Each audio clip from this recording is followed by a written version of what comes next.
But the most important part does not begin at the moment of the explosion, and not in the second when the gunfire fades.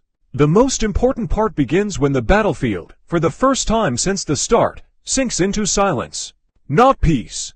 Silence. It presses harder than artillery. Commanders leave their shelters and see not victory, but a geological cross-section of history. The ground looks as if it has been cut open by a giant blade.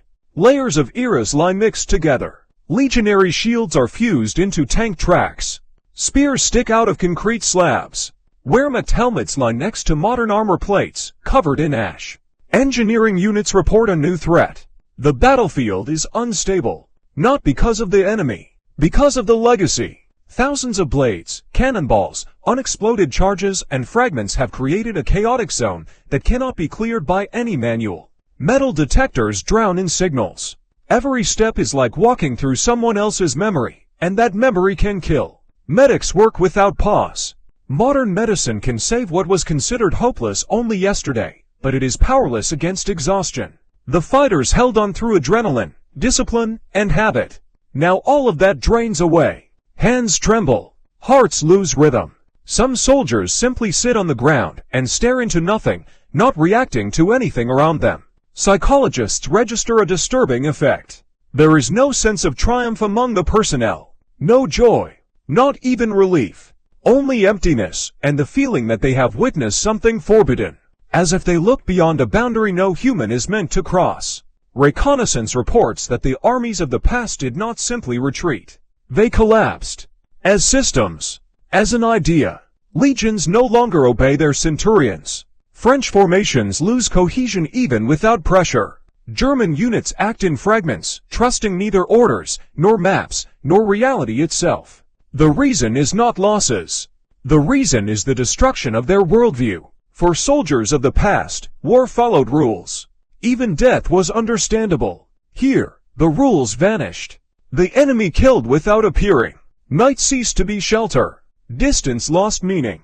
This was not merely defeat, it was the collapse of the very concept of war they had prepared for. Strange phenomena begin to appear. Groups of enemy soldiers abandon their weapons and walk into the steppe. Some bury their blades and rifles, as if apologizing to the earth. Others pray, not to the gods of their era, but to all of them at once. Because it feels as though the old gods no longer listen. Brigade command receives new data. The area around the temporal rupture behaves unpredictably. Compasses drift. Communications lag. At times, thermal sights show silhouettes where no one exists. Shapes without heat. Without mass. Traces of reality that was violently compressed and is now slowly straightening itself out. A heavy but inevitable decision is made. The position must be abandoned. Not because of the enemy, because of the consequences. Before withdrawal, a final inspection of the battlefield is conducted. And it is here that analysts discover the most unsettling finding of the entire operation. Among the enemy dead, signs of adaptation are found. Primitive. Desperate. But real. Some shields are layered with cloth, leather, and dirt in an attempt to reduce fragmentation effects. Archers fired not at armor, but at antennas. German crews lit fires, trying to confuse thermal detection. All of it was useless. But the fact itself matters. Humans learn very quickly when pressed against a wall. And here rises the main question, the one that makes analysts' hands grow cold. What if they had more time? What if the rupture did not close? What if technology stopped being unique? History shows that any weapon, once seen, will eventually be copied. Roughly. Over generations. But it will be copied. The modern brigade won the battle. But it lost its monopoly on the miracle. Before withdrawal, the commander looks at the fighters. These are no longer the people who entered the rupture. They became witnesses not to war, but to a demonstration of absolute superiority and its limit. Because beyond that lies only emptiness. And weapons that cannot be used twice without consequences. The portal begins to collapse. The air trembles again. But now not from footsteps, or from the tension of space itself. The silhouettes of the armies of the past vanish last. They do not leave defeated.